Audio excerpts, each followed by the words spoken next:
কোনো শক্তিশালী সামরিক অস্ত্র নয়, আমেরিকার বুকে ছুরি বসাবে ইরানের কুখ্যাত ডলফিনের ঝাঁক। হরমুজে আমেরিকার দর্পচূর্ণ করতে ঝাঁকে ঝাঁকে মাইন বহনকারী ডলফিন নামাচ্ছে ইরান। শুধু তাই নয়, এই ডলফিনেরা শত্রুপক্ষের ডুবুরিদের হারপুন দিয়ে আক্রমণ করে থাকে। তাদের পিঠে থাকে বিষাক্ত কার্বন ডাই অক্সাইড ইনজেকশন। এগুলো জাহাজের গায়ে ধাক্কা খেয়ে বিস্ফোরিত হওয়ার মতো মারাত্মক সব কাজে প্রশিক্ষিত।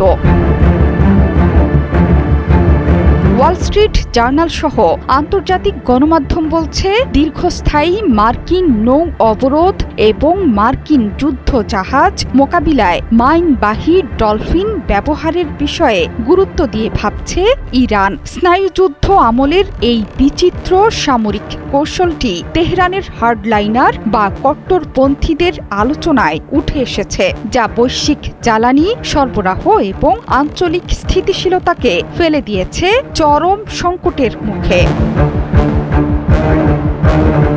ইরানের এই ডলফিন ব্যবহারের পরিকল্পনাটি মূলত 2000 সালে ইউক্রেনের কাছ থেকে কেনা একটি সোভিয়েত সামরিক কর্মসূচির অংশ। সোভিয়েত ইউনিয়নের পতনের পর তাদের সামরিক ডলফিন প্রশিক্ষণ কেন্দ্রটি ইউক্রেনের হস্তগত হয়, যা পরবর্তীতে সরঞ্জাম সহ বিক্রি হয়েছে ইরানের কাছে। বর্তমানে এই প্রাণীগুলো কি অবস্থায় আছে সেটি জানা না গেলেও ইরান আমেরিকা যুদ্ধে এগুলোকে অপ্রচলিত অস্ত্র হিসেবে ব্যবহারের হুমকি দিচ্ছে শহীদ আয়াতুল্লাহ আলী খামেনির দেশ।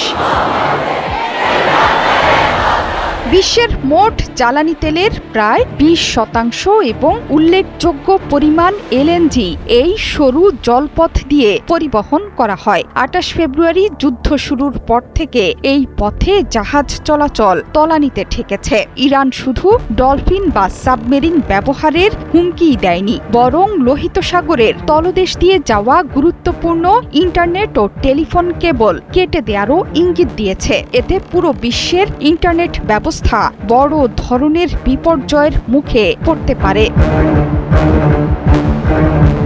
ওয়াশিংটন ইরানের এই খনি স্থাপনের হুমকিকে গুরুত্বের সাথে নিয়েছে। মার্কিন নৌবাহিনী ইতিমধ্যেই তাদের নিজস্ব প্রশিক্ষিত ডলফিন, সমুদ্রতলে নজরদারি করা ড্রোন এবং আধুনিক মাইন সুইপিং হেলিকপ্টার মোতায়েন করেছে। প্রেসিডেন্ট ট্রাম্প নির্দেশ দিয়েছেন, মাইন স্থাপনের চেষ্টা করা যে কোনো ইরানি নৌযান যেন সরাসরি ধ্বংস করে দেয়া হয়। যদিও আধুনিক প্রযুক্তির মাধ্যমে মাইন সরানোর ক্ষমতা যুক্তরাষ্ট্রের আছে, তবুও যুদ্ধের ময়দানে এই ধরনের অপ্রচলিত আক্রমণের মোকাবিলা করা কতটা কঠিন হবে তা নিয়ে সংশয়ে বিশ্লেষকরা।